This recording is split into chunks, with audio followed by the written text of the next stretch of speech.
कहाँ तक रुके थे? क्या पढ़े थे जी? ये पूरा जस्टिन तक का जस्टिन हो गया था। सब क्या क्या लिखा था। मगर मौर्य वंश का हम लोग क्या पढ़े थे? स्रोत बताए थे ना, स्रोत तक हो गया था। स्रोत के बाद आइए अभी के उत्पत्ति, नहीं थोड़ा उत्पत्ति पढ़ेंगे, मौर्य वंश की उत्पत्ति। मौर्य वंश की उत्पत्ति। मौर्य वंश की उत्पत्ति कहने मतलब है मौर्य वंश का संस्थापक कौन हुए? चंद्रगुप्त मौर्य। चंद्रगुप्त मौर्य। तो चंद्रगुप्त मौर्य कौन था, कहां से आया, इसका मूल निवास स्थान कहां था, इसको लेकर के विवाद नहीं। मौर्य वंश की उत्पत्ति के संदर्भ में विवाद इतिहासकारों में मतभेद है, आज भी है, ऐसा बात नहीं है। हालांकि कहीं एक जगह आकर के लोगों का मत रुकता है, लोग अपना अपना मत प्रस्तुत करते हैं, एक पक्ष का मत थोड़ा सर्वाधिक है। या तो मौर्य वंश की उत्पत्ति के विषय में जो घटनाएं हैं वो विवाद ग्रंथ देखा, बौद्ध ग्रंथ देखा और यूनानी लेखकों को देखे थे। तो ब्राह्मण ग्रंथों को पढ़ेंगे। ब्राह्मण ग्रंथ में जैसे कौटिल्य का अर्थशास्त्र को छोड़कर है ना, उसको एक तरफ छोड़ देंगे, उसमें इस बात का जिक्र नहीं है। ब्राह्मण ग्रंथों में आप जैसे खासकर पुराण में आप विष्णु पुराण को पढ़ेंगे। नहीं, मुद्रा राक्षस पुस्तक जो है, जो विकास दत्त है ना, विशाख दत्त के द्वारा लिखा गया, वो बृहद कथा मंजरी और कथा सरित सागर, इन ग्रंथों के यदि पढ़ेंगे तो इन ग्रंथों में चंद्रगुप्त मौर्य को शूद्र बताया गया। कहा गया क्या है? शूद्र है। मूल लड़ाई शूद्र और क्षत्रिय का है। क्या आखिर चंद्रगुप्त मौर्य शूद्र था कि वो क्षत्रिय था? मगध जैसे इतने बड़े साम्राज्य का वो स्वामी बन बैठा, तो है ना, उसकी वर्ण व्यवस्था को भी टटोला जाता है, देखा जाता है। तो ब्राह्मण वंश के है ना, ब्राह्मण ग्रंथों में उसको क्या बता दिया? शूद्र बता दिया। वही आप बौद्ध साहित्य को लेंगे। बौद्ध साहित्य में आपको हम 3 किताब बताए थे, नहीं, दीप वंश, महावंश और दिव्यावतार। नहीं, तो महावंश पढ़ेंगे तो महावंश में इसको क्षत्रिय कुल का बताया गया। कहा इसकी माता जो थी वो मूर्य नगर की राजकुमारी थी। इसके जो वंशज थे मूढ़ पालक थे, उसमें उसको क्षत्रिय बता दिया गया है। आप परिशिष्ट पर्वन पढ़िए जैन ग्रंथ, या फिर आप एक कल्प सूत्र पढ़ेंगे भद्रबाहु का। इन दोनों में, इन दोनों जैन साहित्यों में उसको फिर से यहाँ पर क्षत्रिय का संज्ञा दिया गया, क्षत्रिय बता दिया गया।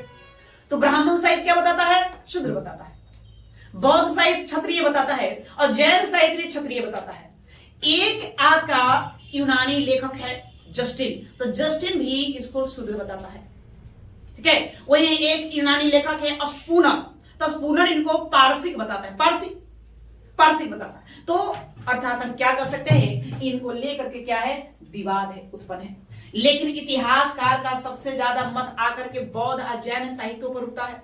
बौद्ध और जैन साहित्यों में जिस तरह की बातें बताई गई है उसको ज्यादा वो लोग क्या मानते हैं? प्रमाणिक मानते हैं। नहीं तो एक तरह से देखा जाए कि चंद्रगुप्त मौर्य जो था किस कुल का था? तो क्षत्रिय कुल का था, बौद्ध और जैन साहित्यों के अनुसार। अब ब्राह्मण साहित्यों के अनुसार क्या था? या शुद्ध।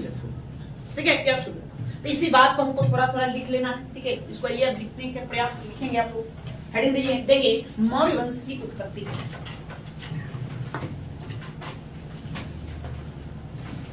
देखिए, मौर्य वंश की उत्पत्ति का प्रश्न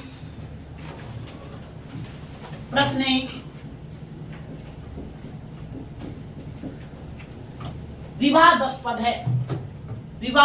है, माने विवादित है।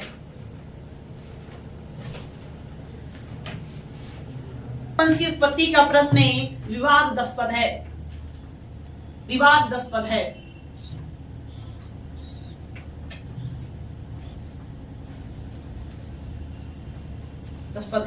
मौर्यों के उत्पत्ति के संदर्भ में,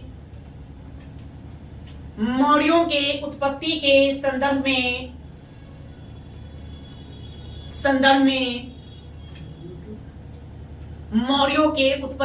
संदर्भ में मुख्य विवाद क्षुद्र एवं क्षत्रिय का है। मुख्य विवाद क्षुद्र एवं क्षत्रिय का है। क्षत्रिय का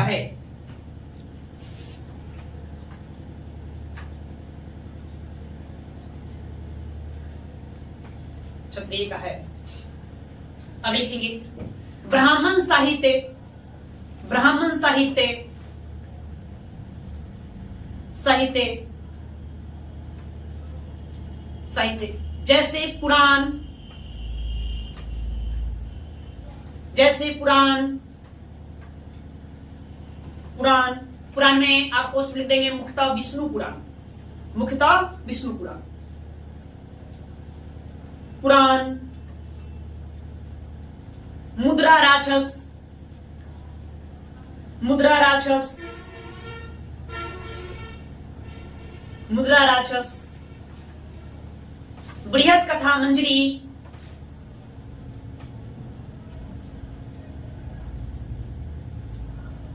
बृहत कथा मंजरी। कथा सरित सागर, कथा सरित सागर, बृहत कथा मंजरी। पिछली क्लास में लोग पढ़े थे बृहत कथा मंजरी।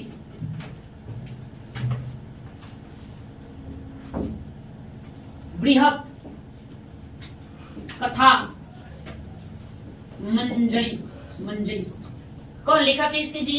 बताए थे आप लोगों को? अरे क्षेमेंद्र, क्षेमेंद्र इसके लेखक है। और ये कौन है? कथा सरित सागर तथा सरित सागर। इसके लेखक कौन? सोमदेव, सोमदेव हैं। हम कल पिछले क्लास में इसके बारे में चर्चा किए थे। इत्यादि में, इत्यादि में, इत्यादि में चंद्रगुप्त को शूद्र बताया गया है, चंद्रगुप्त को शूद्र बताया गया है, शूद्र बताया गया है।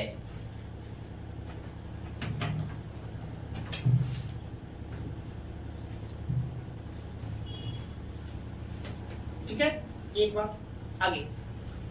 यूनानी लेखकों में, यूनानी लेखकों में, यूनानी लेखकों में,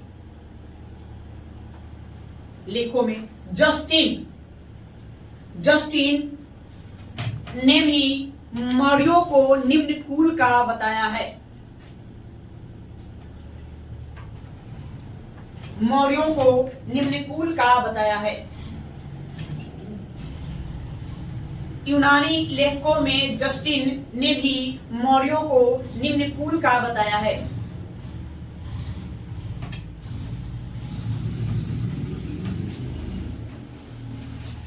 आगे, यूनानी लेखक स्पूनर, स्पूनर के अनुसार, के अनुसार चंद्रगुप्त पारसिक था, पारसिक था। इस पर आपको ध्यान देने वाली बात है, प्रश्न कई बार पूछा गया है कि चंद्रगुप्त मौर्य को किसने पारसिक बताया, तो कौन बताएंगे? स्पूनर। यूनानी लेखक स्पूनर ने चंद्रगुप्त को पारसिक बताया।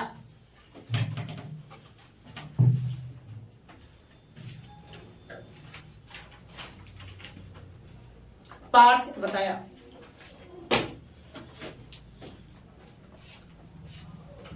पारसिक बताया। अगली, बौद्ध साहित्यों में, बौद्ध साहित्यों में, बौद्ध साहित्यों में, साहित्यों में चंद्रगुप्त को क्षत्रिय कुल का बताया गया है, चंद्रगुप्त को क्षत्रिय कुल का बताया गया है।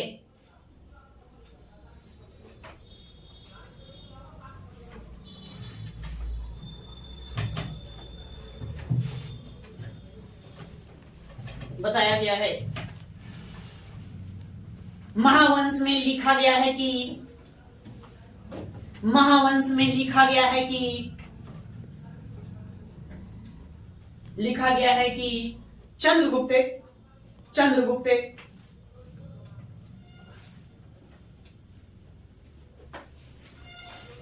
चंद्रगुप्त मौर्य नगर, मौर्य, मौर्य नगर, मौर्य नगर के राजवंश का राजकुमार था, के राजवंश का राजकुमार था। मौर्य नगर के राजवंश का राजकुमार था।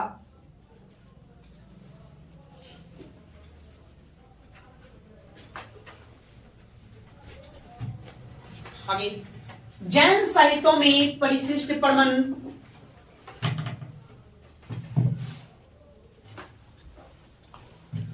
जैन साहित्यों में परिशिष्ट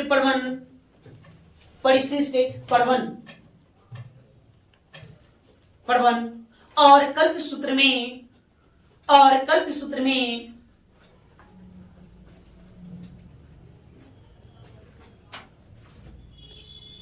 में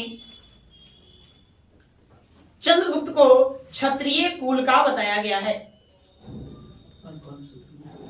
चंद्रगुप्त को क्षत्रिय कुल का बताया गया है।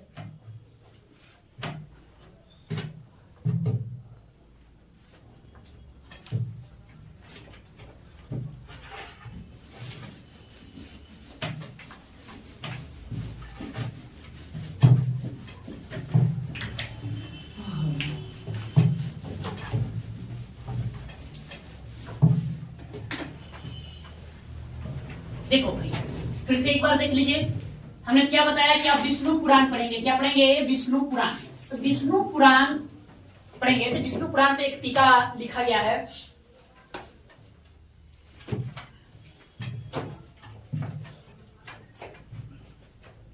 विष्णु पुराण पे टीका लिखा गया श्रीधर के द्वारा नहीं, इसमें लिखा गया है कि जो चंद्रगुप्त था, चंद्रगुप्त वो नंद राजा कौन है इसके बारे में कोई जिक्र है नहीं। नंद राजा जैसे कि अंतिम नंद राजा में कौन? धनानंद था, नंद वंश का शासक। तो लिखा गया है विष्णु पुराण में कि चंद्रगुप्त नंद राजा की दासी जिस दासी का नाम था मूड़ा, इसी मूड़ा का वो पुत्र था। ये ऐसा बताता है विष्णु पुराण। उसी प्रकार से आप पढ़ेंगे सोमदेव द्वारा लिखा गया कथा सरित सागर, इसको पढ़िए। अब फिर आप क्या पढ़ेंगे? बृहद कथा मंजरी। इन दो ग्रंथों को पढ़ेंगे। यह बताया गया है कि जो चंद्रगुप्त था वह नंद राजा का पुत्र था। यहाँ पर एक बात का लिखा गया, साथ ही लिखा गया कि नंद वंश का ही था, यहाँ लिखा गया। ठीक है, नंद वंश का था, इसके बारे में यहाँ जिक्र किया गया है। वहीं आप पढ़िए मुद्रा राक्षस, इसको पढ़ेंगे मुद्रा राक्षस।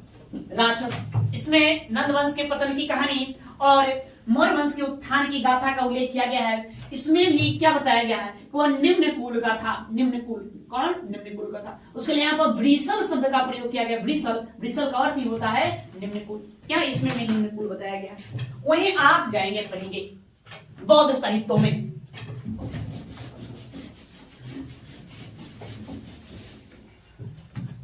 बौद्ध साहित्यों में पढ़िए आप दिव्यावदान। उसके बाद आप पढ़िए दीपवंश और पढ़िए आप महावंश। तो इन साहित्यों में उसको क्या बताया गया कि चंद्रगुप्त मौर्य जो था वो क्षत्रिय था। कौन सा कुल का था? क्षत्रिय। इसमें इस बात का जिक्र है। यही हम मौर्य वंश और महावंश को लेते हैं। जिसमें बताया गया कि चंद्रगुप्त जो मौर्य था वह मौर्य नगर का रहने वाला था। मौर्य नगर ये मौर्य नगर है कहाँ? इसका पहचान पिपली वन के रूप में किया गया है। पिपली वन के रूप में किया गया है कि पिपली वन के पास है ना, ये पिपली वन में एक स्थान का नाम है। यहीं पर एक मौर्य नगर हुआ करता था। यही मौर्य नगर का राजकुमार था कौन? चंद्रगुप्त मौर्य। नहीं तो चंद्रगुप्त मौर्य जब मौर्य नगर का राजकुमार था तो वहां के एक स्थानीय शासक ने मौर्य नगर के राजा की हत्या कर दिया था। चंद्रगुप्त मौर्य की जो माता थी वो गर्भ से थी तो पुष्पपुर आ गई। कहाँ गई? पुष्पपुर मतलब इसका पहचान पाटलिपुत्रा के रूप में किया गया। पाटलिपुत्र पुष्पपुर आ गई। जब पुष्पपुर में ही पाटलिपुत्रा में चंद्रगुप्त मौर्य का जन्म हुआ तो उसे ओखल में कर करके फेंक दिया गया। तो ऐसा बात यहाँ इसमें जिक्र किया गया है। जिसे एक गोपालक ले जाएगा, वही पालन पोषण करेगा। गोपालक जो गायों को पालता था उसे गोपालक ले जाएगा, वही उसका क्या करेगा? पालन पोषण करेगा। अब गोपालक फिर उसको क्या करेगा? दे देगा किसको? एक शिकारी को दे देगा। शिकारी के पास वो चला जाएगा। शिकारी के पास चंद्रगुप्त रहेगा और शिकारी के पास ही वो रहता था। वहीं पर अपना बढ़ा मैंने किशोरावस्था में आ गया, 10-12 साल का जब था तो उस पर नजर किसकी पड़ी? चंद्रगुप्त मौर्य की नजर पड़ी। चंद्रगुप्त मौर्य पर नजर पड़ी किसका? चाणक्य का। चाणक्य का नजर पड़ा। तो चाणक्य शिकारी से क्या किया गया था, 1000 कारसापन में खरीद कर ले गया। कहां ले गया, तक्षशिला ले गया, तक्षशिला। और 6-7 वर्षों तक उसको क्या करेंगे, शिक्षा दीक्षा देंगे, तब जाकर चंद्रगुप्त मौर्य तैयार होता है। ये बात आपका कहां लिखा गया है, महावंश में उल्लेख किया गया है कि चंद्रगुप्त मौर्य क्षत्रिय था। उसके जो माता पिता थे वो मौर्य नगर के रहने वाले थे, मौर्य नगर के राजा हुआ करते थे, अर्थात चंद्रगुप्त मौर्य मौर्य नगर का क्या था, राजकुमार था। स्थानीय शासकों से लड़ाई हो जाने के कारण चंद्रगुप्त मौर्य के पिता की हत्या हो जाती, उसका राज भी तबाह बर्बाद हो जाता है। चंद्रगुप्त मौर्य की मां गर्भवती होने के कारण वह अपने बड़े भाई के पास पुष्पपुर आ जाती है। पुष्पपुर मतलब कि पाटलिपुत्र आ जाती है। पाटलिपुत्रा में ही उसका जन्म होता है। जन्म के बाद उसको एक ओखल में करके फेंक दिया जाता है, ठीक है। फिर वो किसको प्राप्त होता है, गोपालक को प्राप्त होता है। गोपालक जो गाय को पालन करता था उसको प्राप्त होता है, वही उसका लालन पालन करेगा, पालन पोषण करेगा। फिर वो गोपालक एक शिकारी को दे देगा। शिकारी उसे अपने साथ जंगलों में रखेगा, शिकार करने के लिए ले जाएगा। लेकिन समय के साथ जब वो बालक बड़ा हुआ तो अक्सर खेल खेला करता था अपने साथियों के साथ। राजकिलम, कौन सा खेल, राजकिलम नामक खेल खेला करता था। राजकिलम। इसी राजकिलम खेल को खेलते हुए चाणक्य ने देखा उस बालक को। इस खेल में हमेशा देखता था कि खुद राजा बनता था, बाकी सबको प्रजा बना देता, अपने साथियों को आये न्याय करता था, शासन चलाने वाली बातें करता था। चाणक्य को लगा, कौटिल्य को लगा, हाँ इसमें राजा बनने की काबिलियत है। मैंने उसको परख लिया, पहचान लिया।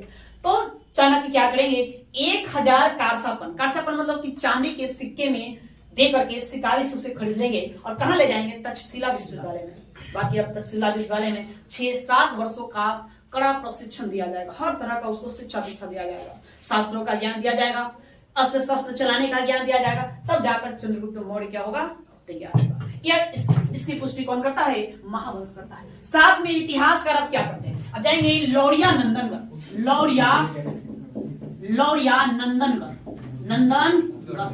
ठीक है। ये आपको चंपारण जिले में, बिहार के चंपारण जिले में है। वहां जाएंगे तो यहाँ अशोक का स्तंभ है। क्या है, अशोक का स्तंभ है। यहाँ ऐसे खड़ा है। इस स्तंभ पर सब पर कुछ न कुछ आकृति बना होता था। इसी स्तंभ पर मोर का चित्र बना हुआ है। निचले भाग में किसका चित्र बना हुआ, मोर का चित्र बना हुआ है। इससे भी ये ज्ञात होता है कि आखिर चंद्रगुप्त जो था वो अपने आप को मौर्य क्यों कहलाया, तो मौर्य नगर का होने के कारण कहलाया। साथ ही उसका राजकीय चिन्ह मयूर क्यों है, तो ये है ना, मौर्य नगर का ही रहने वाला था। जिसके जो वंशज थे वो लोग मोर का पालन करते थे, मोर पालक हुआ करते थे। मैंने मोरो उनका का फेवरेट रहा होगा, मोरो, ठीक है। या इसलिए ये लोग क्या करते हैं, अपने राजकीय चिन्ह में मयूर का चित्र भी दर्शाते हैं। तो इससे प्रमाणित करता है, यही महावंश प्रमाणित करता है कि चंद्रगुप्त मौर्य क्या था, क्षत्रिय था। आज भी विवाद वाले कारण है, लेकिन ज्यादातर इतिहासकारों का मत कहां रुकता है, इसी बौद्ध और जैन साहित्यों के अनुसार क्षत्रिय पर आकर रुकता है कि चंद्रगुप्त मौर्य क्या था, क्षत्रिय था। बाकी ब्राह्मण ग्रंथ क्या बताता है, शुद्ध बताता है। देखिए अब बड़ा बारीकी से समझना होगा। प्रश्न एग्जाम में पूछ लिया गया, निम्नलिखित में किस पुस्तक के तहत चंद्रगुप्त मौर्य निम्न कुल का था। तो ऐसे स्थिति में क्या करोगे, ध्यान में तो रखना, तभी तो छटेंगे। तो सिंपल सी बात है, ब्राह्मण ग्रंथ जैसे वहां नजर आया वो निम्न कुल नहीं, बौद्ध ग्रंथ और जैन ग्रंथ और वो है तो क्या है, क्षत्रिय कुल। विदेशी इतिहासकारों में मतलब यूनानी लेखों में आपको किसको याद रखना है, एक याद रखना है जस्टिन को। किसको याद रखना है, जस्टिन। तो जस्टिन ने भी क्या बताया कि निम्न कुल का था, निम्न कुल का था अर्थात क्षत्र था। उसके बाद फिर आपको याद करना है स्पूनर, कौन किसको, स्पूनर को ध्यान में रखना है। तो स्पूनर क्या बताता है, वो कैसा था, पारसिक, क्या था, पारसिक, ठीक है। यहां तक कि जस्टिन ने यह भी बताया है, ये जो चंद्रगुप्त मौर्य जो था ना वो डाकू था, डाकू का गिरोह का सरदार था। मौका पाकर गद्दी पर अधिकार जमाने चंद्रगुप्त मौर्य की सेना को जस्टिन ही डाकुओं की संज्ञा देता है। इसका डाकुओं की गिरोह की संज्ञा देता है ये जस्टिन के द्वारा। इसके अभिलेखों में इस बात की पुष्टि की गई है। तो इसी को पढ़कर के हम ज्ञात कर सकते हैं कि चंद्रगुप्त मौर्य क्या था, ठीक है। बस समझे, चलो अब ज्यादा बात नहीं जानना है, अब इतना ही। अब लिखिए, देखिए लिखेंगे, बौद्ध एवं जैन ग्रंथों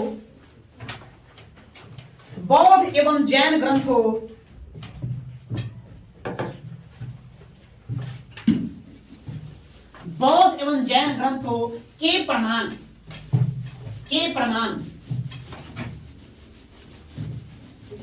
ऐतिहासिक दृष्टिकोण से बौद्ध एवं जैन ग्रंथों के प्रमाण ऐतिहासिक दृष्टिकोण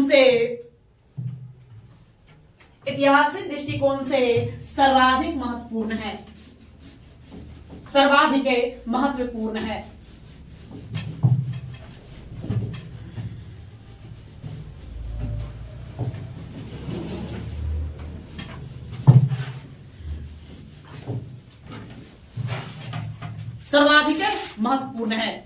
मौर्यों की उत्पत्ति के संबंध में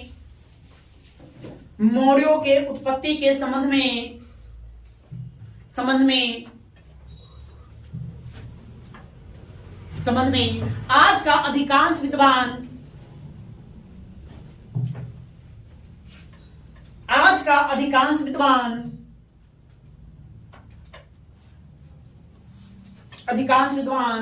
जैन एवं बौद्ध साहित्य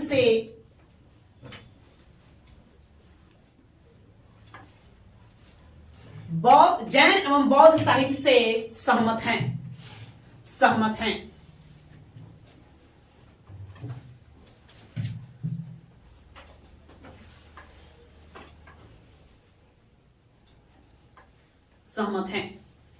ठीक है, तो उत्पत्ति समझ गए। मौर्य वंश की उत्पत्ति कहां से हुआ था, इसको कहानी अब यहां पर आपको रहने देंगे। अभी अब ये चंद्रगुप्त मौर्य,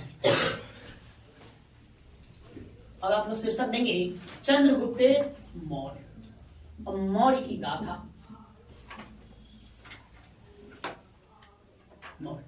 देखिए, इसके समय अवधि को लेकर के विवाद है।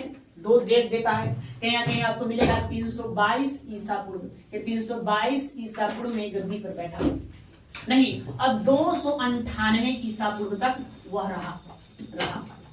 कहीं 323 देगा, 323 ईसा पूर्व में चंद्रगुप्त मौर्य क्या करेगा, गद्दी पर प्रस्थान होगा करेगा और 298 ईस्वी तक शासन करेगा। कहीं 297 भी देता है, इसलिए आपको तारीख है, तिथियां नहीं पूछा जाएगा। बस समझ गए, उस पर आपको ध्यान नहीं देना है।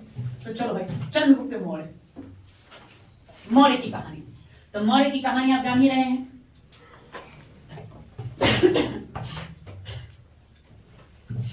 क्या कि मौर्य वंश का संस्थापक था। ये कौन था? मौर्य वंश का संस्थापक। आपसे ये प्रश्न पूछा जाएगा कौन, तो चंद्रगुप्त मौर्य था। रोहन मतलब गद्दी पर बैठा। कब बैठा? तो आप 323 ईसा पूर्व कहिए या फिर क्या कहेंगे 322 ईसा पूर्व। तो इस समय यह क्या करेगा, गद्दी पर विराज करेगा, बैठेगा। ठीक है ना। इसका हम अन्य नाम आपको ध्यान रखना। अन्य नाम क्या क्या अन्य नाम, तो देखो इसे कहा गया सेंड्रोकोटस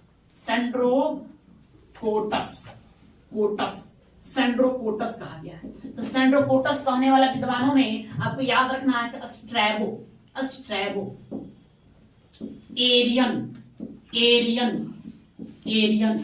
और जस्टिन। ये 3 ऐसे विद्वान हैं जो इसको क्या कहेगा ना, अपने लेखों में सेंड्रोकोटस कहेंगे। सेंड्रोकोटस, ठीक है।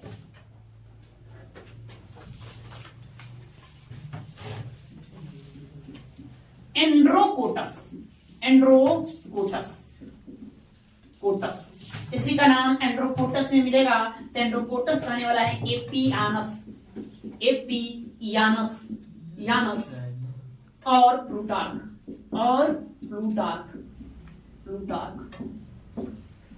एपियानस और प्लूटार्क। इसी को पालीब्रोथस भी कहा जाएगा। पालीब्रोथस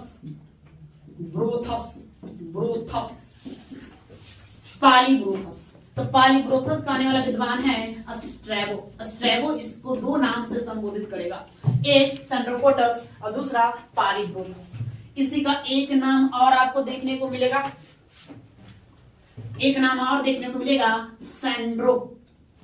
सेंड्रोकोप्टस। यह कहने वाला था निर्याकस। निर्याकस। कौन था निर्याकस जी? तो निर्याकस आप याद रखेंगे कि यह सिकंदर का जल सेनापति था, जल सेनापति। ठीक है, तो चंद्रगुप्त मौर्य की हम कहानी अब जानेंगे, गाथा उसकी क्या क्या कहानियां रहा है। तो याद रखना ये मौर्य वंश का संस्थापक चंद्रगुप्त मौर्य, इसका राज्यरोहण 323 ईसा पूर्व या कुछ साहित्यों में कितना 322 ईसा पूर्व कहा गया।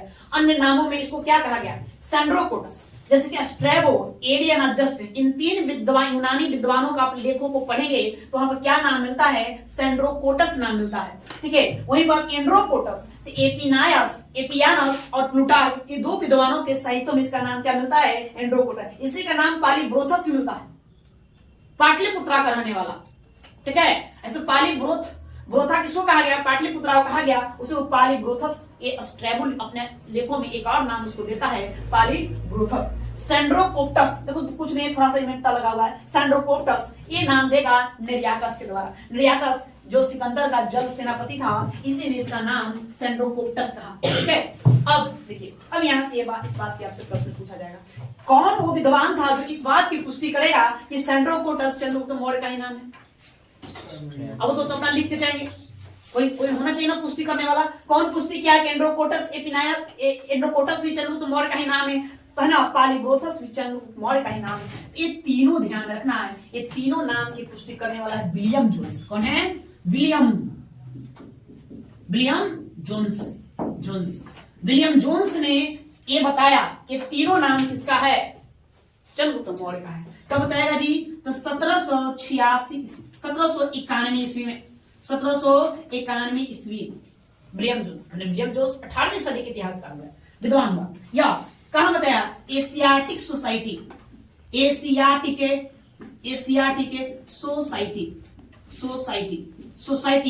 के लेखों में इस बात का थोड़ा ध्यान रखना है। नहीं तो कम करो, तुम लोग इसको उतारो, हाँ नोट लिखो, नोट में इसको लिखवा देते हैं, इसको आप जान लेंगे क्या है। ठीक है, इसके बारे में बता देते हैं। हो गया?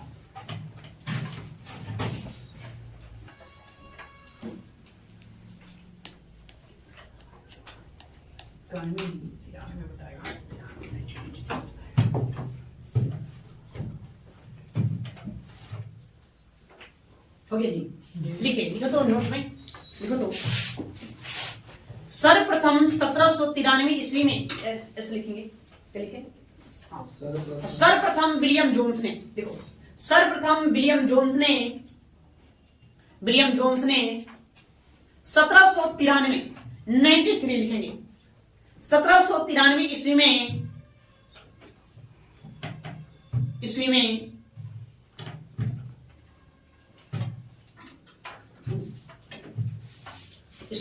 रॉयल एशियाटिक सोसाइटी या एशियाटिक सोसाइटी खाली लिखेंगे चलेगा का, है ना। आगे चल के हम मॉडर्न हिस्ट्री में इसकी चर्चा करेंगे एशियाटिक सोसाइटी क्या है। बस एक लाइन आप इतना ध्यान में रखेंगे कि ब्रिटिश का हुकूमत जब भारत भूमि पर प्रारंभ हुआ, उसने भारतीय साहित्यों का अध्ययन करना चाहा, भारत के इतिहासों को खंगाला, अध्ययन किया, इसको लेकर के एक विभाग बनाया, उसी विभाग का एक सोसाइटी बनाया। उसी सोसाइटी का नाम एशियाटिक सोसाइटी है, जिसको कलकत्ता में स्थापित किया गया था, और यहीं पर सभी भारतीय ग्रंथों को रखा गया और सबका उसने अध्ययन किया, बहुत का अंग्रेजी में ट्रांसलेट किया।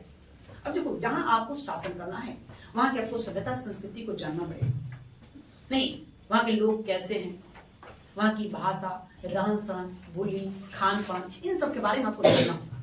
तो उसको जानने का सबसे प्रमुख स्रोत क्या था? आसान सा स्रोत, एक तो आप भ्रमण करिए, देखिए, नहीं तो उससे अच्छा है कि आप उसके साहित्यों का अध्ययन करेंगे। तो अंग्रेज उन साहित्यों का अध्ययन करने के लिए एशियाटिक सोसाइटी बनाएगी, यहीं पर बहुत सारी बातों को रखा जाएगा, लिखा जाएगा। उसी सब अपने आधार पर भी भारत के इतिहासों का क्या क्या है ना वर्णित किया, भारत के इतिहास का विवरण प्रस्तुत किया, अपने तरीके से भी किया।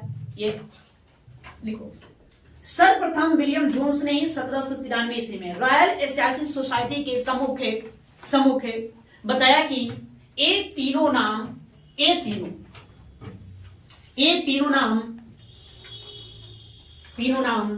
चंद्रगुप्त मौर्य के ही हैं, चंद्रगुप्त मौर्य के हैं, ये तीनों नाम चंद्रगुप्त मौर्य के हैं। ओ बात है भाई, तीनों को देख लो, इस तरह से लिख दिया है। एक काम करो, लिख दो ये सभी नाम, उसमें खोज रहा है कौन तीनों। अरे भाई अभी बताया, प्रश्न आपसे पूछा जाएगा नहीं। चंद्रगुप्त मौर्य की सेंड्रोकोटस के रूप में चंद्रगुप्त मौर्य की पहचान सबसे पहले किसने की है, प्रश्न पूछा गया है, तो कौन करेगा? William Jones. एंड्रोकोटस के रूप में चंद्रगुप्त मौर्य की पहचान सबसे पहले किसने की? William Jones. पॉलीब्रोथस के रूप में चंद्रगुप्त मौर्य की पहचान सबसे पहले किसने की, तो कौन करेगा? William Jones. ये सभी के बारे में सबसे पहले बताने वाला कौन था बंदा? विलियम जोन्स था, जिसने यूनानी लेखकों साहित्यों को पढ़कर ये बताया कि नहीं, ये सभी नाम किसके हैं? चंद्रगुप्त मौर्य। बस समझ में आ गया? चलो इतना हो गया। अब लिखिए, और चंद्रगुप्त मौर्य के बारे में आप क्या कहेंगे, लिखिए। लिखो, नीचे लिखो, लाइन बनाओ, पंक्ति लिखो, वन लाइनर लिखो। भारतीय स्वतंत्रता संग्राम का प्रथम नायक, भारतीय स्वतंत्रता संग्राम का प्रथम नायक।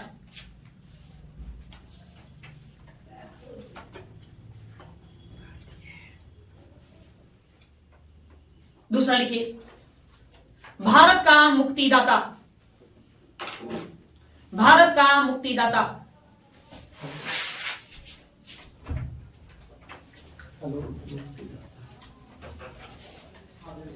तीसरा लिखिए,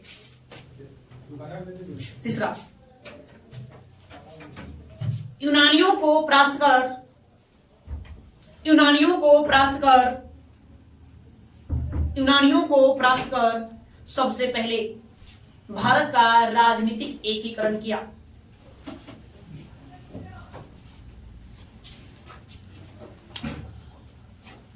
भारत का राजनीतिक एकीकरण किया।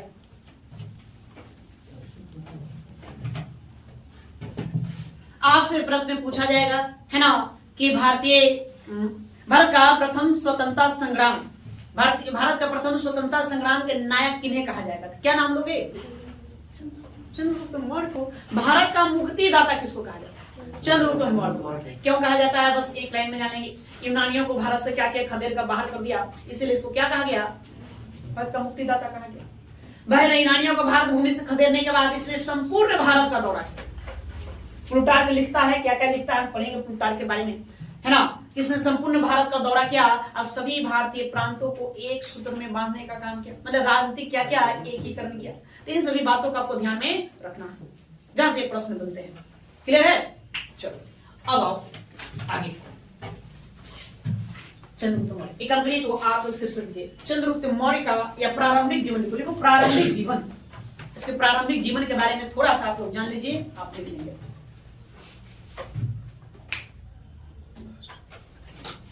क्या बात है जी, पगले झांक रहे हो, दिक्कत? छूट गया, छूट गया तो बाद में पूरा कर लेना, आगे चलो तो फिर पीछे वाला फिर छूट जाएगा। 3 पंक्ति तो शॉर्टकट में लिखवा दिए हैं, छूटने वाले क्या बात है। 3 प्रश्न वहां से बनेंगे आपको, ठीक है, उसको ध्यान में रखो।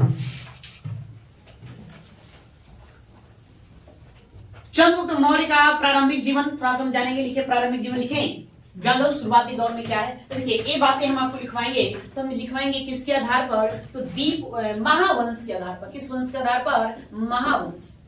ऐसे चंद्रगुप्त मौर्य के प्रारंभिक जीवन के बारे में उतना विस्तृत जानकारी प्राप्त होता नहीं। ऐसा तो देख रहे हैं काफी विवाद है, कोई उसको क्षत्रिय कुल बता रहा है, कोई क्या बता रहा है, निम्न कुल बता रहा है, कोई बता रहा है कि नहीं भाई, है ना, कि नंद राजा की एक दासी थी मूड़ा, मूड़ा के ही गर्भ से किसका जन्म हुआ? चंद्रगुप्त मौर्य का जन्म हुआ। कुछ ग्रंथ क्या कहता है, चंद्रगुप्त मौर्य को नंदवंश से ही रिलेट करके बता रहा है। लेकिन बौद्ध और जैन साहित्य है जो क्या बता रहा है कि क्षत्रिय कुल का था और इसका कोई संबंध नहीं था नंद राजा से। तो उसी में हम महावंश के आधार पर इसके प्रारंभिक जीवन को हम क्या करेंगे, लिखेंगे, उसका विवरण प्रस्तुत करेंगे। तो मौर्य वंश, महावंश क्या बताया कि चंद्रगुप्त मौर्य जो था उसके जो वंशज थे मूर्य नगर के निवासी थे। कौन सा नगर? मूर्य। मूर्य नगर कहां है? मूर्य नगर तो पिपली वन के पास, पिपली वन, रूमीदेई या पिपली वन के बीच में एक स्थान था मूर्य नगर। यही के निवासी थे और यहाँ के लोग क्या करते थे? मोर पालक होकर, तो मोरों को पालते थे। उनका मतलब कि वो पसंदीदा था, मोरों का पालन करते थे, रखते थे। 2 बातें यहां से आता है। एक साहित्य कहता है कि आपको बताया थे है ना, प्रसेनजित बताइए कहाँ का राजा था? कौशल में एक राजा हुआ है ना, उदुडुप। तो उदुडुप क्या किया था? पिपली वन पर आक्रमण किया था, तो मौर्य वंश को भी तहस नहस कर दिया था, मौर्य नगर को भी तहस नहस कर दिया था। लेकिन महावंश बताता है कि मौर्य नगर में स्थानीय शासकों के मतभेद हो गया, लड़ाई हो गया। लड़ने के कारण मौर्य वंश का जो राजा था अर्थात चंद्रगुप्त मौर्य का जो पिता था वो मारा जाता है। उसकी माता गर्भ से थी, इसीलिए सुरक्षा के लिहाज से दृष्टि से वो अपने बड़े भाई के पास पुष्पपुर आ जाता है। कहा जाता है? पुष्पपुर। तो पुष्पपुर जो है, या इस पुष्पपुर की पहचान किसके रूप में की गई है? पाटलिपुत्रा के रूप में की गई है। पाटलिपुत्रा आ जाता है। यही पाटलिपुत्रा में किसको जन्म देता है? चंद्रगुप्त मौर्य। तो चंद्रगुप्त मौर्य को जब जन्म होता है तो उसे ओखली में रख करके फेंक दिया गया। ओखली जो अन्न कूटने वाला जो एक पात्र था, छोटा सा पात्र हुआ करता था, उसी में रख करके इसको फेंक दिया जाता है। इस बात को बताता है। तो उसकी रक्षा एक पालक चंद्र नामक ब्रीसल ने किया था। पहली बात यहाँ पर ये पुष्टि करता है कि चंद्र नामक ब्रीसल, देखिए जो कह रहा है सही, उसके अनुसार हम बता रहे हैं क्या कह रहा है, उसमें क्या बात लिखा गया है कि चंद्र नामक एक ब्रीसल क्या करता है? उसकी रक्षा करता है। नहीं, अब ब्रीसल मतलब ऐसे तो बैल होता। अब आगे और क्या कहानी पता नहीं, बस इतना लिखा गया चंद्र नामक ब्रीसल क्या करता है? उसकी रक्षा करता है। फिर उसके बाद वो एक गोपालक के पास चला जाता है। किसके पास? गोपालक, जो गायों को पालता है। गायों को क्या करता है? पालता है। पालने वाला था, गौशाला में वहीं रहता है, वहीं रहता है, वहीं उसका लालन पालन होता है, वहीं मतलब कि वो बड़ा होता है।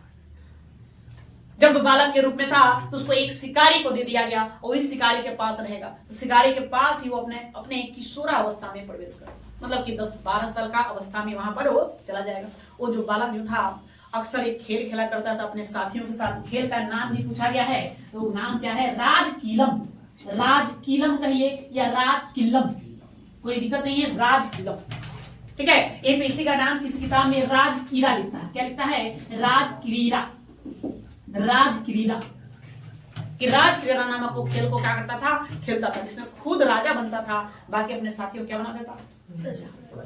दोनों बातों में भी नेतृत्व करने की क्षमता जिसमें था, ऐसा गुण था, बनता। नजर किसकी पड़ी? चाणक्य।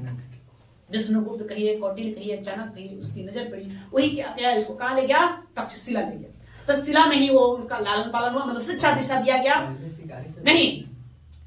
और तो शिकारी से वो खरीद कर ले गए थे। उसको शिकारी को 1000 कारसा पन्ना दिया गया, मतलब चांदी के सिक्के दिया गया। वहां से वो फिर कहा गया? तक्षशिला। तक्षशिला आज पाकिस्तान में विश्वविद्यालय है, तक्षशिला विश्वविद्यालय।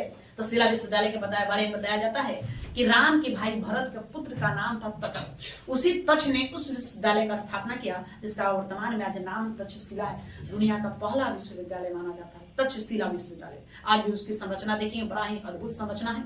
नहीं, बिल्कुल ही लाजवाब थे वाकई में। उस जमाने में उसका नाम रहा होगा, नहीं उसका अपना अलग ही महत्ता रहा होगा। यह है तो ही अपना पालन पोषण हुआ। उसके बाद वहां से वो अपना क्या करेगा? जनता के सहयोग से, चंद्रगुप्त मौर्य और चाणक्य के सहयोग से नंद वंश के शासक धनानंद को पराजित करके मगध की गद्दी पर अधिकार जमा लिया। तो यही उसके प्रारंभिक जीवन के बारे में बताया जाता है। बाकी और बहुत सारी कहानियां हैं जो अंश है ना, सुनी सुनाई बातों पर लिखी गई है। आप लोग भी कुछ अलग ही टाइप से सुने होंगे। नहीं तो हमें किसके अनुसार से चलना है? महावंश के अनुसार चलना। तो लिखिए,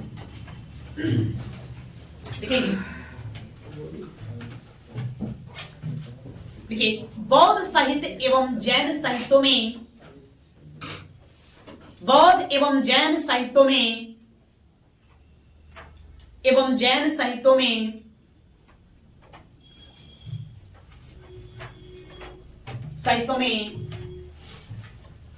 चंद्रगुप्त मौर्य के प्रारंभिक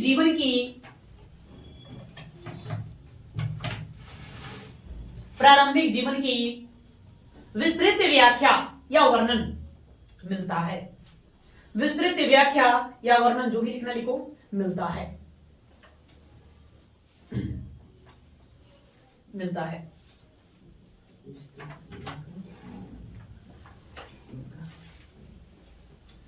पैराग्राफ छोड़कर लिखेंगे।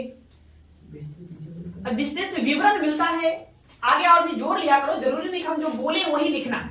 बस क्या है, आप अपना बात को समझ करके अपने तरीके से अपना भाषा वहां पिरो देंगे, जैसे उचित लगे वैसे लिख दो।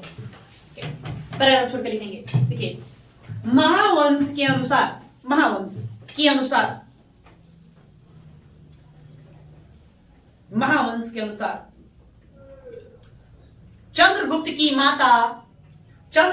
माता मयूर वंश की राजकुमारी थी, मयूर वंश की रानी थी। रानी लिखना ठीक होगा। महावंश के अनुसार चंद्रगुप्त की माता मयूर नगर, ठीक है, एक ही बात है। देखो कई किताबों में अलग अलग बात लिख रहा है, तो सब पढ़े हुए हैं तो जखनी जो आता है वो निकल जाता है मुझसे, बात समझ गए? नहीं, आप लिखिए मोड़िए, लिखिए भाई, हम मोड़िए लिखो, जब से मोड़िए कर रहे हैं फिर गड़बड़ा जाएगा सब ना। जैसे एक बंदे का 2 या 3 नाम है, आप उससे परिचित हैं, तीनों नाम सुन रखे हैं, नहीं जी, तो जखनी जो दिमाग में आए वही निकल जाता है। यही कहानी होता है। कई तरह की किताबों को पढ़े हैं, कई प्रकाशनों का, तो कहीं मोड़िए, कहीं मयूर, वो क्या कहे, वो और कंफ्यूजन कर देता है। फिर भी उतना ज्यादा कंफ्यूजन होना है। मोड़िए नगर की क्या थी? रानी थी। रानी लिखना उचित होगा, रानी लिखूं, रानी थी। एक स्थानीय युद्ध में, लिखेंगे, एक स्थानीय युद्ध में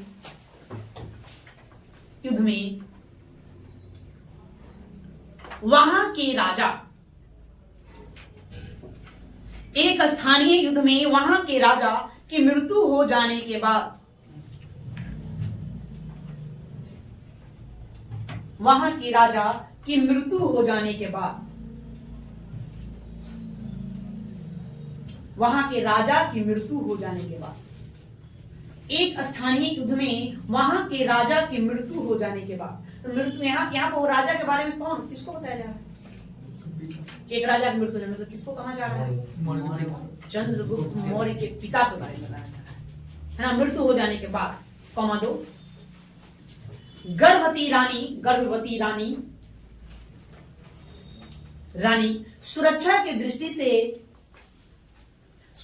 दृष्टि से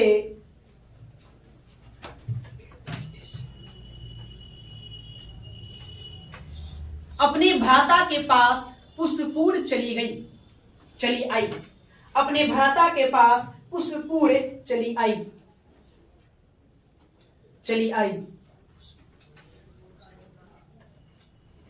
पुष्पपुर चली आई।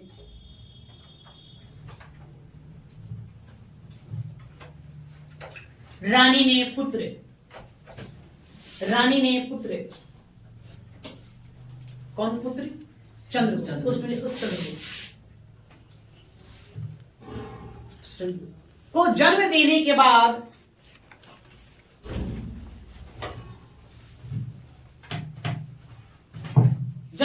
बाद एक उखली, एक उखली मतलब वही ओखल जिसमें अन्न कूटने वाला जो पात्र होता है, वो उखली में रख कर फेंक दिया। अब ऐसे तो पता नहीं क्या है क्या, जो साहित्य कहता है उसके अनुसार चलना है, बाकी और विस्तृत जानकारी नहीं है ऐसा क्यों किया गया, बस समझे। बाकी तो सुनी सुनाई कथाएं बहुत, तो उस पर हमें नहीं जाना है, हमें साहित्यों के आधार पर चलना है। जो बात कहेगा तो उतना जानो, है ना, वो आपका प्रमाणिक है। अब प्रश्न आपका वहीं से बनेगा, ना कि सुनी सुनाई बातों पर बनेगा। तो बनेगा कभी नहीं, तो कभी प्रश्न नहीं बनेगा, इसलिए उसको नहीं जाना। क्या लिखो, एक गोपालक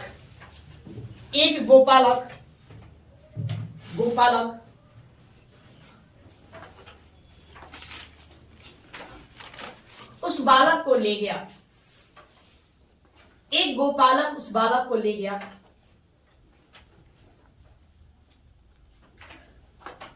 और बाद में उसे एक शिकारी को दे दिया।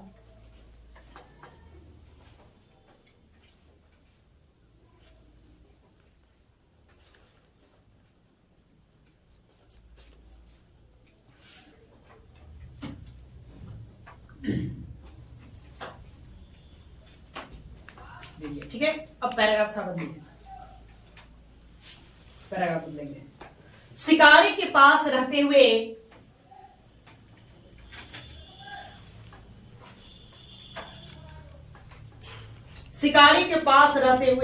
जब वह एक दिन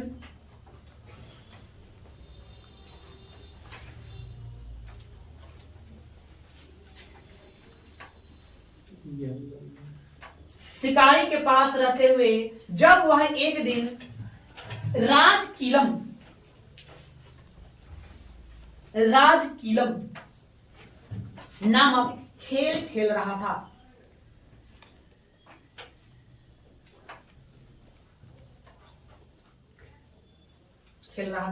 तब चाणक्य की नजर उस पर पड़ी।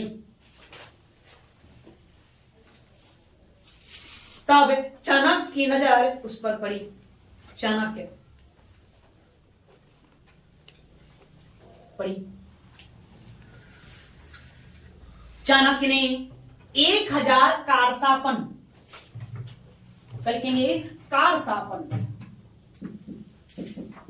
कारसापन चांदी के सिक्के, क्या होते हैं यार? चांदी के सिक्के। 1000 कारसापन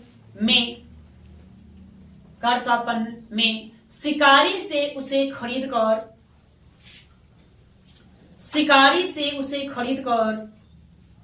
तक्षशिला ले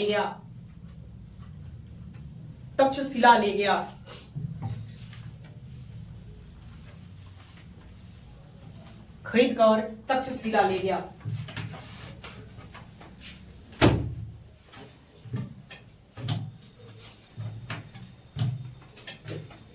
और 6-7 वर्षों तक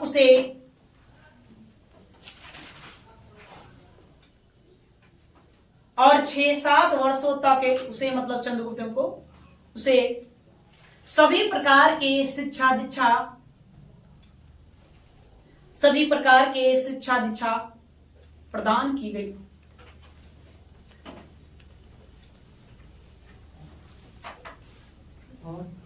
और सभी प्रकार की शिक्षा दीक्षा प्रदान की गई। 6-7 वर्षों, तो बाकी अपने तरीके से जोड़ के लिखो। और बीच में तुम लोग पूछ देता है, कंप्यूटर थोड़ी कोई रिपीट कर देगा।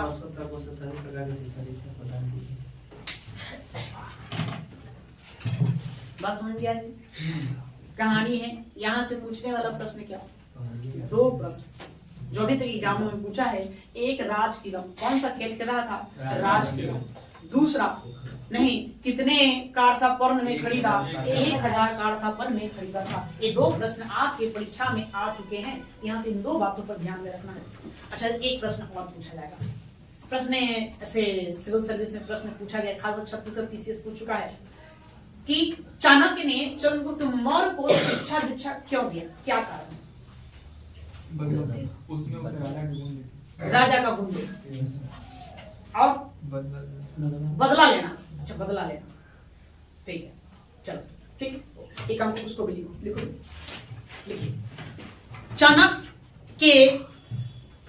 चाणक्य ने मुख्यतः 2 उद्देश्यों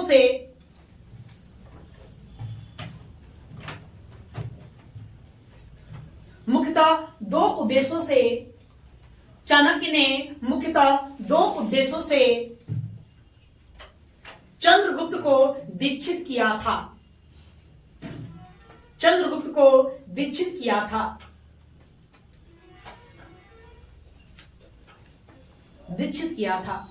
डैश देंगे।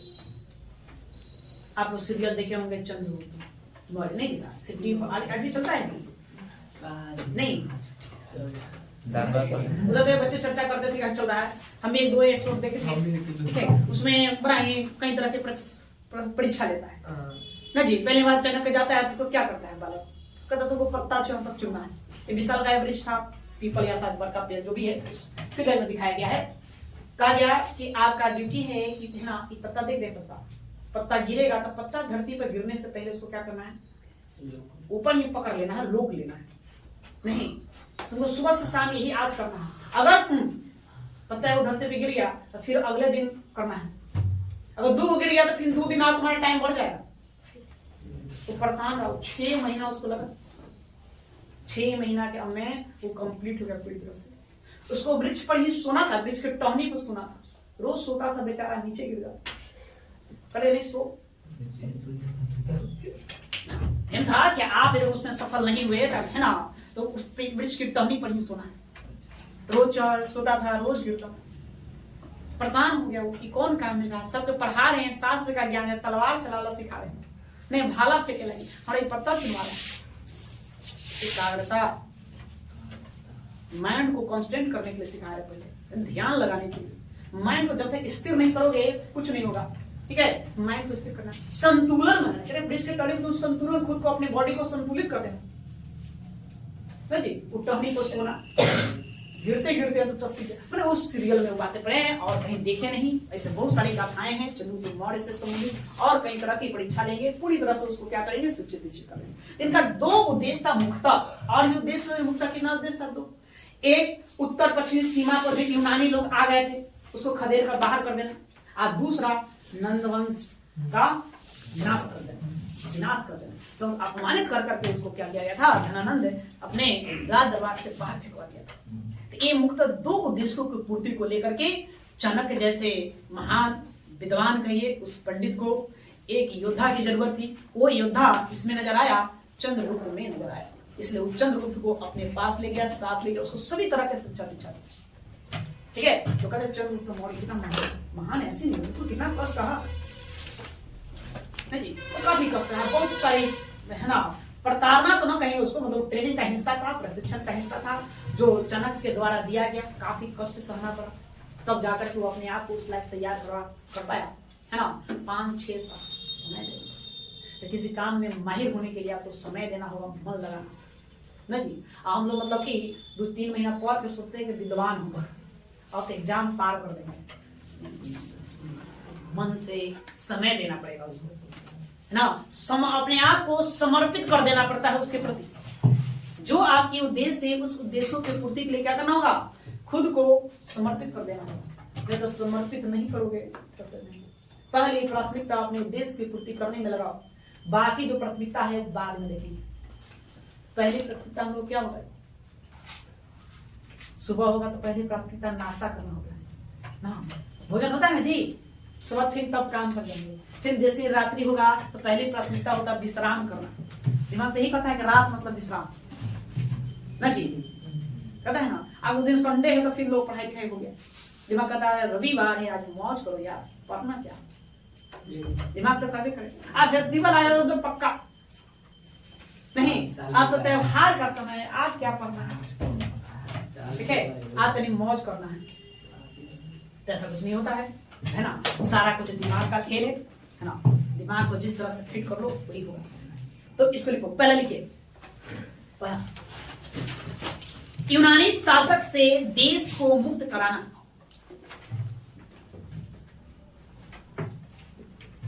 यूनानी शासक से देश को मुक्त कराना।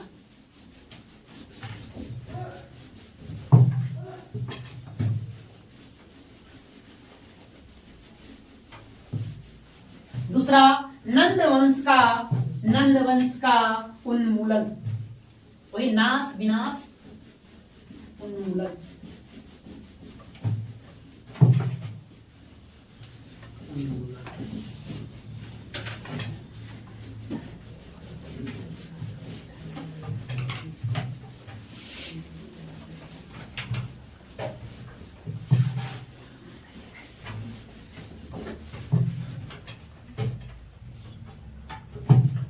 या चलो अब आगे भाई, आगे चलते हैं। चंद्रगुप्त मौर्य की विजय, मौर्य की विजय अभियान या विजय, कहां कहां वो जीत हासिल करेगा इसको हमको जानना है।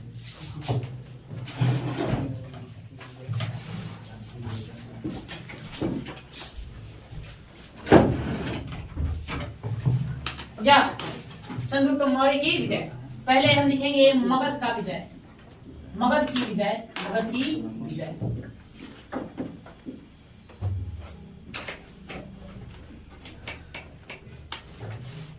मगध की विजय,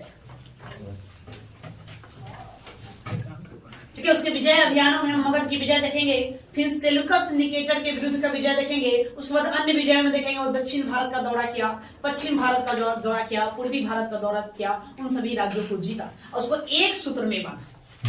यही चंद्रगुप्त मौर्य का क्या रहा, विशेषताएं रहा है, इसने भारत को एक सूत्र में बांधने का क्या करेगा प्रयास। तो मगध की विजय की गाथा तो आपको सुना चुके हैं, बता चुके हैं कि मगध पर नंद वंश का अंतिम शासक धनानंद का अधिकार था, वो राजा था, लेकिन धनानंद धर्म का विरोधी था। नहीं, हमने देखा कि नाना प्रकार के कर लगा रखे थे, अपने ही जनता पर, वृक्ष कर, है ना, पर्वत कर, चट्टान कर, पहाड़ कर, क्या कहें, मतलब कि जो बुझाए उस पर टैक्स लगा दिया, लगा कर मतलब कि बहुत सारा धन इकट्ठा कर लिया। इससे उसकी जनता क्या थी, असंतुष्ट फैला हुआ था। नहीं, जनता मतलब गुस्साए हुए था अपने ही राजा पर। इसी बीच चंद्रगुप्त मौर्य के जो गुरु माने गए चाणक्य, वो भी आगाह करने आए, तो उसको भी अपने अहंकार में क्या किया, दरबार से घसीट कर बाहर करवा दिया। इस ऐसी स्थिति में क्या चंद्रगुप्त तो चंद्रगुप्त के मगध को जीतने में सहायता कौन करेंगे, चाणक्य, है ना। मगध की जनता का सहयोग प्राप्त होगा, ठीक है। एक सकटार, इस सकटार आमत था, किसका आमत था, तो धनानंद का ही आमत था, धनानंद का आमत मतलब मंत्री था, ये भी मदद करेगा। उसके बाद आपको पर्णदत्त को ध्यान में रखना है, ठीक है। यह एक प्रवर्तक कश्मीर का शासक था, है ना। ये इन 4 बिंदुओं पर आपको फोकस करना है। उसने मगध को कैसे जीता, नहीं, चाणक्य चंद्रगुप्त को तैयार किया, 6-7 वर्षों में शिक्षा देता पूरी तरह कंप्लीट कर दिया। उसके बाद मगध की जनता तो राजा के विरुद्ध थी ही। उसके बाद फिर मगध उसको जो राजा था धनानंद का एक मंत्री सकटार था, यही सारा भेद बताएगा दरबार में क्या चल रहा है क्या नहीं है, वो भेद बताएगा चाणक्य को। उसके अनुसार रणनीति तैयार करेंगे और सेना का सहायता प्राप्त करेंगे। किससे, कश्मीर का एक राजा था, उसका नाम था प्रवर्तक, उससे सहायता प्राप्त करेगा और इन सभी के सहयोग प्राप्त करके अंततः मगध पर क्या कर लेगा, और मगध गद्दी पर विराज होगा। ये बातें बताई जाती है ना, ग्रंथों में, साहित्यों में। हालांकि और विस्तृत जानकारी नहीं होती है, और किस तरह से युद्ध हुआ, कैसे मार हुआ, क्या हुआ क्या नहीं है, इसके बारे में यहाँ कोई जिक्र यहाँ पर देखने को मिलता नहीं है, बस इतना ही मिलता है, ठीक है। यही मतलब कि अब सकटार को देखो, सकटार तो एक किताब में उसका सेनापति बताया गया। क्या बताया गया, सेनापति की क्या था, सेनापति इसका धनानंद का। लेकिन ज्यादातर किताबों में इस सकटार जो था धनानंद का आमत था, है ना। स्पष्ट उल्लेख नहीं, आमत सकटार का उल्लेख है, ठीक है। सकटार और भद्रसाल 2 का उल्लेख। भद्रसाल तो भद्रसाल की पहचान सेनापति के रूप में की गई। किसके रूप में, सेनापति के रूप में किया गया। किसका, कि चाणक्य का, धनानंद का सेनापति था उस समय, और इस सकटार था वो धनानंद का आमत था, और यह सहयोग करने वाला निकला। ये क्या सहयोग, ये सत्ता परिवर्तन चाहता था, बदलाव। ये मंत्री होते हुए देख रहा था इस राजा जो है किस प्रकार से अत्याचार कर रहा है, अत्याचारी हो गया, अहंकारी हो गया। तो इससे मगध की जनता को मुक्ति दिलाना बहुत जरूरी है। इसलिए इसने सकटार ने भी चाणक्य की सहायता करना, अर्थात चाणक्य की, चंद्रगुप्त मौर्य की सहायता करना ही उचित पसंद है। बाकी और कोई जिक्र नहीं है। कहा क्या भाई, घोड़ा पर सवार हो गया, कि बहुत भारी भरकम सेना लग गया, कि आमने सामने लड़ा, ऐसा कुछ जिक्र नहीं मिलता है, ठीक है। बस सुन गया, इसी आधार पर जो प्रश्न आपसे पूछा जाता है उतना हम लिखवा देते हैं, आप इसको लिखिए।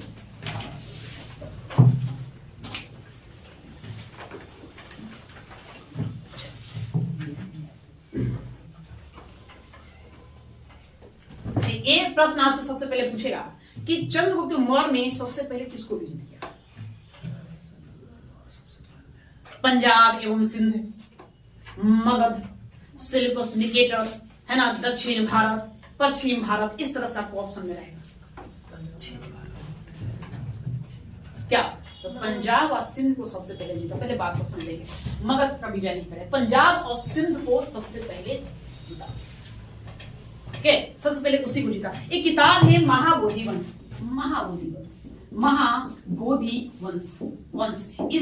इसको पढ़ने से पता चलता है कि चंद्रगुप्त मौर्य ने सबसे पहले किसको, पंजाब प्लस सिंध को जीता था, सबसे पहले पंजाब और सिंध को जीता था। ऐसा क्या है जो इस महाबोधि वंश में नहीं, तो महाबोधि वंश में देखो लिखा हुआ है कि सबसे पहले क्या हुआ, जब चंद्रगुप्त मौर्य तैयार हो गया, उसका शिक्षित कर दिया, तैयार हो गया, तो डायरेक्ट सेना लेके गया, आक्रमण कर दिया। भाई राजा था ना, विशालकाय सेना का स्वामी था, अथाह धन था, वो किसी को टिकने देता नहीं। तो चाणक्य और चंद्रगुप्त मौर्य को मुंह की खानी पड़ी, मतलब पहले आक्रमण करके पराजय का सामना करना पड़ा। इन दोनों को भागना पड़ा। ये भागते भागते जाकर एक कुटिया में छूट गए दोनों, तो कुटिया में छूट गए। या तो इसी महाबोधि वंश में लिखा गया है कि एक बूढ़ी माँ अपने बालक को रोटी बनाकर खिला रहा, रोटी बनाकर, तो उसका जो बेटा जो है वो रोटी को बीच से ही काट देता है। रोटी जो फुला हुआ रोटी क्या करता है, बीच से ही काट देता, मुंह चल जाता है। तो माँ कहती है अपने बेटे को, कहती है ना कि तुम भी चाणक्य चंद्रगुप्त वाला हाल मत करो। रोटी खाते हैं, खिचड़ी। देखो कोई कथा में है, इस किताब के अनुसार चलेंगे तो रोटी है।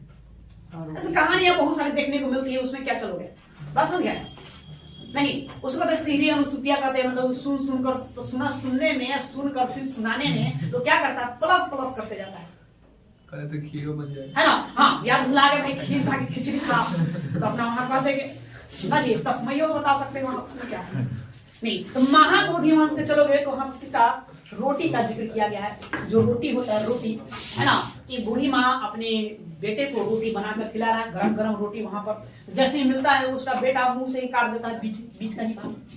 बीच में जानती है क्या हवा भरा रहता है, घर में मुंह चल गया, चिल्लाने लगा।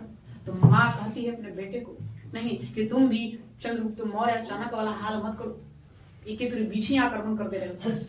रोटी है साइड से तोड़ तोड़ के खाओ, तोड़ तोड़ के खाओ, अपने मतलब ठंडा हो जाए।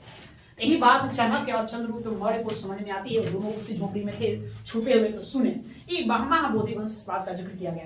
तब चाणक्य कहता है कि एक काम करो, अपने शक्तियों को और थोड़ा बढ़ा लो। इसके लिए सबसे पहले किस पर, पंजाब और सिंध का विजय किया गया। तो प्रश्न क्या मानोगे, पंजाब और सिंध, सबसे पहले इसको जीतेंगे, उसके बाद फिर मगध पर आक्रमण होगा। तब तक ये जो सक्टार था, सक्टार से अच्छा संबंध बन गया। सक्टार ने चाणक्य से मिलजुल कर सारी बातें बताया, सारा भेद बता दिया कि कैसे क्या करना है। ये लोग, ये वो महाबोधि वंश और बताता है कि ये लोग फिर बाद में क्या करेंगे, पंजाब और सिंध को जीतने के बाद भेष बदल कर दरबार में प्रवेश कर, दरबार में अंदर जाकर के अपना बैठ गया, कुछ साथियों के साथ, कुछ सैनिकों के साथ। जैसे रात्रि का समय आता है तो डायरेक्ट राजा पर ही आक्रमण कर देते, तो सेना से लड़ने की आवश्यकता नहीं। अब राजा ही पराजित हो गया तो सेना पराजित, और जनता साथ में था, जनता तो परेशान था ही धनानंद से, वो साथ में था, इसीलिए उसने चंद्रगुप्त मौर्य को राजा के रूप में स्वीकार कर लिया। इसी में इस बात का जिक्र किया गया है कि चंद्रगुप्त मौर्य ने धनानंद को एक रथ पर अपने परिवार के साथ जितना धन हो सकता है लेकर जाने की बात कहा। या ये बातें महाबोधि वंश बताता है, बाकी अन्य ग्रंथों में बताया गया कि उसकी हत्या कर दी जाती, लेकिन ये बताता है कहा एक रथ ले आओ, रथ में तुम बैठ जाओ, तुम्हारे परिवार वाले हो बैठो, और जितना धन उस पर लदा जाता है लादो, लाद कर राज छोड़ करके चले जाओ। ठीक, ये बात बस होंगे। ये सारी कहानी है, इसी तुमको लिख देना है, इसको लिखिए, लिखो, टाइम को लिखने वाला है। देखिए चंद्रगुप्त ने पंजाब और सिंध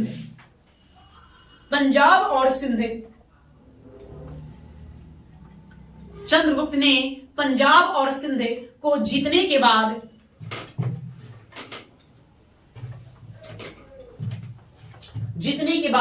मगध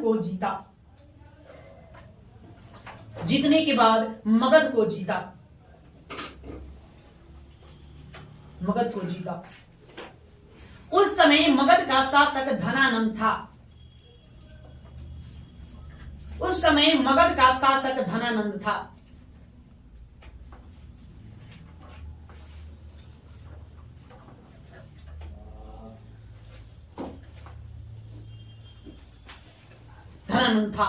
चंद्रगुप्त ने अपने गुरु चाणक्य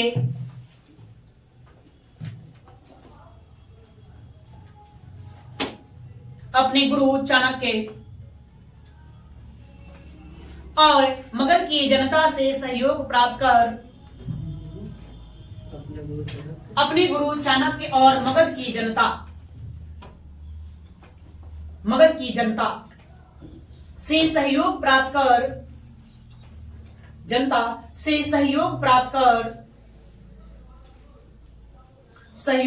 कर धनानंद को पराजित किया।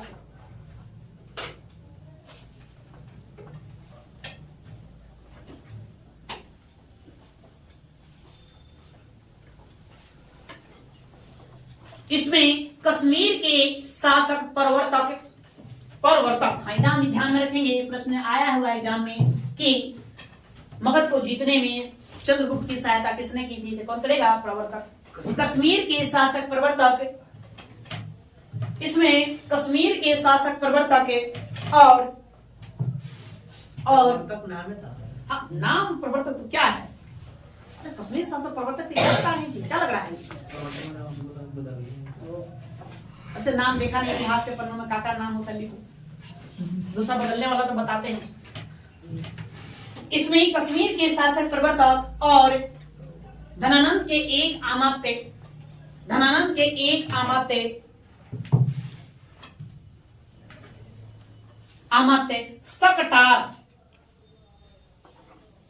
सकटार ने भी सहायता प्रदान किया था, ने भी सहायता प्रदान किया था।